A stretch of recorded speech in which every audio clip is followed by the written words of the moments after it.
Chapter 9 Trust.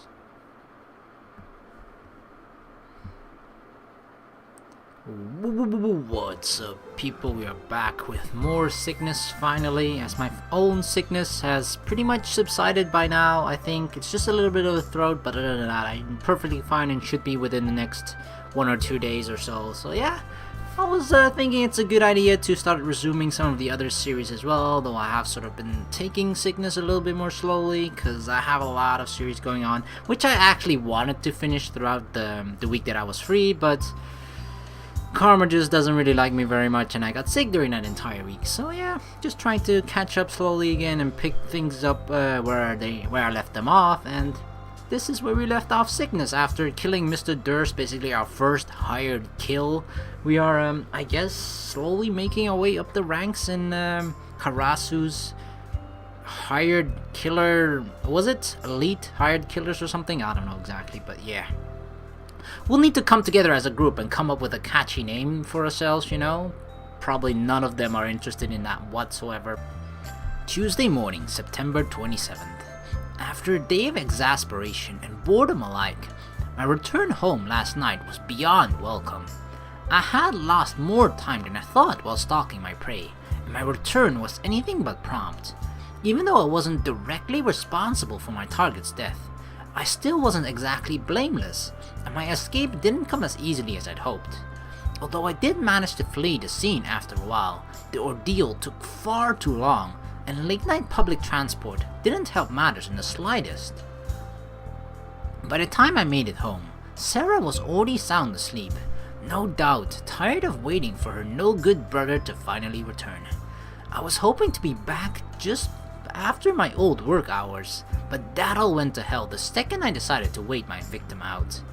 It's fortunate that I had the presence of mind to change into my usual clothing before going to bed, and I'm relieved that my first assignment was a success, but even so, I can't do this again. Next time, given a full week rather than a single night, I'll make sure to get home at a reasonable time. About time you got up. Though it might be a bit or a tad late for that. Without another word, Sara took hold of my wrist, escorting me into the living room and forcing me to sit down.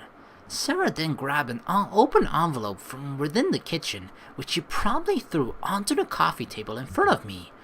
Unlike when Marcus paid me, the envelope this time was a fat A4 envelope coming apart at the seams.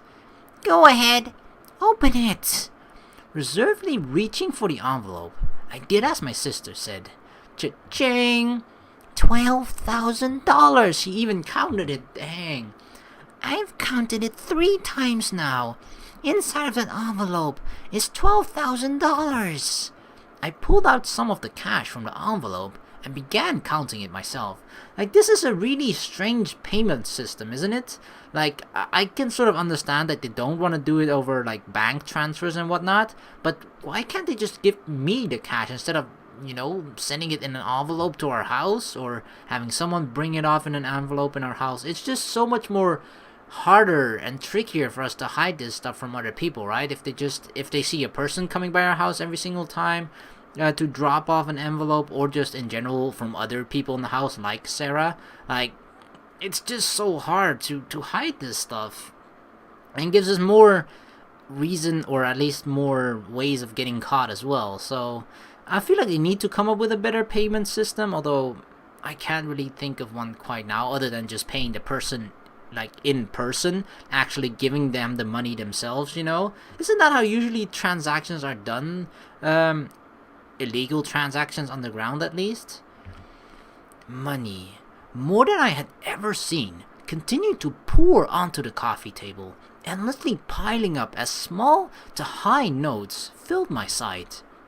My mental tally reached many thousands of dollars before I inevitably lost count, indicating to me that Sara was without a doubt correct. 12,000? Marcus paid me 2,000 in advance, and I worked as a collector for 2 weeks. How the hell does that equal 12 grand? Did Karasu not realize that Marcus paid me? Was the 2 grand only for the first day? Did Marcus's pay carry over to me after death? Surely last night's job wasn't factored in. Could it be that Karasu is lining my pockets? Whatever the case, if I can look forward to this kind of pay going forward, then...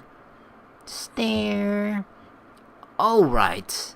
Now this is going to be a problem. I can hardly believe this myself. How am I supposed to explain it to Sara? Well, you see, Sara, I won the lottery, and to avoid taxes, they've come to send us the money in envelopes every few weeks or so, perhaps even days, I don't know in which occurrence that they pay us, but yeah, that's what happens. So no questions asked, Sara. Shh. No honest job pays this well. Sara knows that as well as I do.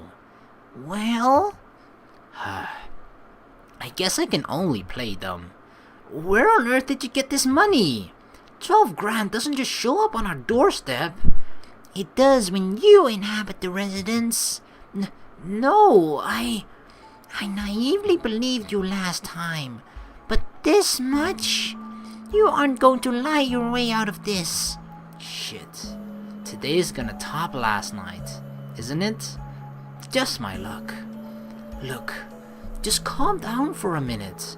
Why are you so angry? This is obviously a mistake. Why am I angry? You come and go throughout the day, disappear all night, all without telling me a damn thing.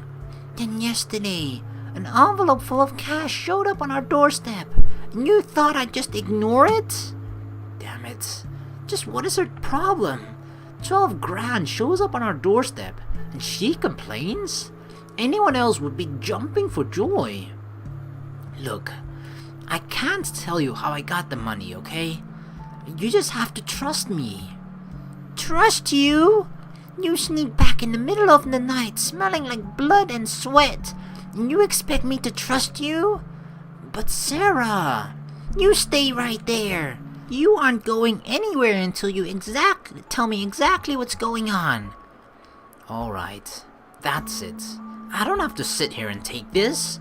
I love my typically angelic sister, but when she gets like this, even I can't put up with Sara when she jumps from ecstatic to pissed in 2 seconds flat. Where do you think you're going? I tried to walk past Sara, but she adamantly refused to move. Sara isn't going to make this easy, is she? Oh my god, take Sara against her. What does that even mean? That sounds so inappropriate. What? Push Sara past and leave without her? Take Sara against her will. Take her with us? Where? Where do we take her? And leave without her. So take her is probably taking her somewhere, but where? Where exactly? Like this, that's the one thing I don't really like about these options. Some of them, they seem so vague. Like this one in particular, like this one that says push past Sara and leave without her. That just means that you're trying to get out of here, I guess. But you're mad, you're angry, right? You don't want to deal with this stuff, so most likely you want to push or just leave without her. But then this option is so vague, like take Sara against her will, but where are we taking her? We don't even know where we're going ourselves. So the thing is, I don't want, like, sure, the job that we're doing, we're happy and content with what we do, right? Or at least this guy is, despite all the awful things that he has to do for it, but he's content with doing that. He doesn't mind doing that. The thing I feel like that he definitely doesn't want to lose because of it is his bond with Sara, but which way? So that's mainly how I'm going to play this. I just don't really want to lose that brother-sister bond, you know, because that's all they have. Their parents dead, other family, I don't think we've even heard of them whatsoever, so, you know, it's just me and her. If we lose that, then I'm on our own, or we're each on our own, and that's something we definitely both don't want. So take Sara against her will. As strange as it may sound, I just feel like maybe this will, I don't know if it means like opening up to her and telling her exactly what we're doing, how she will react to that, but just because of the vagueness of this one, I'm actually interested into this option more so than the other one. Alright, we're gonna do that. Right. Where are my manners? Huh? Wait a second. What the heck? What are you doing? Put me down. I grabbed a handful of $100 notes from the envelope and carried Sara with me. You're okay to go out like this, right? What are you talking about? Where are we going? I'll take that as a yes. Really?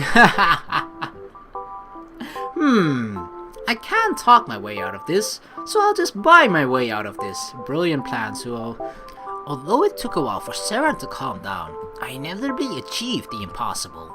With Sara over my shoulder, my barefooted sister and I soon arrived at the crowded mall near her school, ready for a day of female indulgence in the form of shopping. I brought Sara here in hopes of improving her mood with the fruits of my labor, and from the way things are going, I'd say my plan was a success. After all, it's hard to complain about someone else's actions when you yourself wind up benefiting from them. As mature and selfless as Sara tries to act, she's ultimately a teenage girl, and the temptation to spend my hard-earned cash quickly proved too great for her to resist. Her excitable nature took over within minutes of entering the first store. Look! All their clothes are half price. Can we go in? Can we? Even if it burns a hole in my wallet, my goal here is to keep Sara occupied and happy. Don't give her a moment to think about how I obtained the money. Just keep her mind elsewhere. This only seems like a temporary fix though, right? This is not a permanent fix unless Sara is... When she realizes this, like the things that the money can do, right? Obviously buy great things, but that just sort of that kind of makes her a gold digger in a sense, even though she's not our, she's our sister, but we're literally paying her off. We're just saying like, yeah, you can spend a huge part of this money on whatever you want as long as you don't ask questions. That's basically what this comes down to. Now, the only way that works is if Sara is content with that, but I'm not so sure if she's going to be content with that, or at least for very long. But it's worth a try, I guess, if he really doesn't want to tell her. Besides, even she should have a hard time burning through 12 grand. Unfortunately, there's no way that it'll be that simple. Sara's too smart not to see through such an obvious attempt. But even if she understands, she can't resist. She has too much to gain by playing along, and at heart, she's very possessive. Regardless, I really need to start thinking things through. All I told Karasu was that Sara expected my pay to arrive Monday on a fortnightly basis. I never said anything about the amount or how it should be handled. I mean, really? 12 grand just appearing at our home in an A4 envelope? That's beyond suspicious. Maybe I should go see Karasu while Sara's at school tomorrow. I can't afford to have a repeat of this morning. Hey, are you listening to me? Oh, Sara, do I have to listen to? Isn't it good enough that you're spending all of my hard-earned money? Sorry, what were you saying? Geez, stop spacing out. I was saying that we should go to a mobile phone store next and finally get you a... Suoh? Sara? Oh my god, it is them. What the heck? While Sara was beginning to get amped about our next destination, 3 strangers around our age suddenly approached us. I didn't recognize any of them, but from the way they greeted Sara and I, they seemed to know us. Just when I thought things couldn't get any more complicated, I guess Sara isn't the only one skipping school today. Dude, where have you been? You just quit school and ditched your friends? The male of the group approached me, opening with a line that made it sound like we knew one another. However, as someone with practically no friends throughout school, I was certain that we had never met, let alone been friends. Sara, what's up, girl? I thought you said you were too busy to hang out. While the male spoke to me, the 2 girls looked towards Sara. Rather than focus on the relationship with Sara, however, I found myself pondering the meaning behind the first girl's statement. Too busy to hang out? What? They mean right now? If these 3 want to skip school, That's their problem. But trying to pressure an honor student like Sara is another matter entirely. They actually don't look like bad kids. Well, okay, two of them do. The blonde, or like the light-haired one doesn't, the middle one of the three. But the other two actually look weird. Like the girl on the right, her eyes are really far apart. Her mouth and eyes are actually fairly close together. So she looks really weird. Like her eyes are actually poking out of her head or something. Like look at the edges of her eyes on the outside. It looks really weird. And the guy on the left, he just looks like a mannequin doll or something. The haircut and the way he's looking. But he has this really crazy, weird green eyes. Like they're actually the same color as Sara. But on Sara it doesn't look creepy. On him it looks creepy. On her it looks creepy. Her entire freaking face looks creepy, okay? The green-eyed woman on the right. But the blue-eyed girl in the middle actually kind of looks innocent and cute in a way. So, I don't know. It's kind of strange that she's hanging out with those two delinquents, huh? But just who the hell do these people think they are? What I meant was, my brother and I are spending the day together. So what a great idea. Now we can all hang out and catch up on lost time. Not happening. If they want to give me crap about quitting school, or say hello to Sara, that's fine. That I can deal with. But I'm not spending a day with these three just to keep up some false friendship they seem to remember. Nor am I going to indulge their curiosity. I'd rather ruin Sara's morning than waste my time with people like them. Sara and I have to go. I promised that I'd take her to buy some things for school. Yeah, that's right. Sorry, maybe some other time. Don't be so cold, man. Come on, let's go see a movie or something. Yeah, it's been like forever since we hung out together. No, we've never hung out together. I guarantee it. No, we really do have to go. Sorry. Sara squeezed my hand tight as she spoke. You just don't want to share your brother with the rest of us. Am I right? Not that I blame you. Good grief. They just won't give up, will they? What do I have to do to get rid of these three? You know what you must do. Uh-oh. Look, we didn't come here to socialize. I'm going to buy Sara some things for school, and then we're going to leave. Who do you think you're kidding? The two of you aren't even wearing shoes. Huh? Are you serious? Whoa, you're right. I never knew the Teslas were poor. The antagonism will only escalate.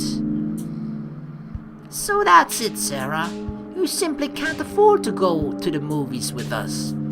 Let me guess, your deadbeat parents left and Suoh failed to pick up the slack?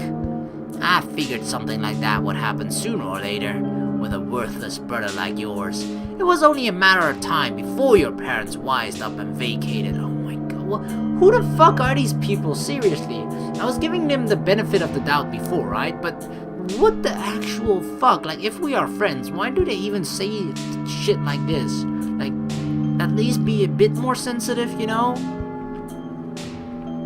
I remained unmoving, determined not to respond to the petty words of the person before me or the voice in my head. Sara, however, didn't seem to be coping so well. She glared at the boy angrily, holding her fists at her sides. See? That's the problem with people like you, Suoh. You bring misfortune to everyone around you, dragging them down to your level. You have no friends, no motivation, and you've always picked fights with others. You really are a hopeless case, man. Even people who pretended to like you were always... Ho What? Oh my god, it was Sara! God! Shut up! You shut the hell up right now! Don't you dare talk about my brother like that! Damn it! Finally, unable to listen in silence any longer, Sara kneed the young man in the testicles, immediately putting an end to his tirade. He doubled over in pain, clutching his groin and moaning inaudibly. Sara! What the heck are you? Stay out of this, you fucking whore! Oh my god, Sara's just going crazy. What? What was that? Before I could give in to temptation, Sara lashed out, venting onto the 3 students before us in my place. I held her back, trying to save Sara from herself, but her targets failed to take the hit. Yeah! Just what is your problem, you psychopath? Every time your brother's name comes up, you go nuts! Shut up! Shut up! Shut up! Stay away from my brother! All of you!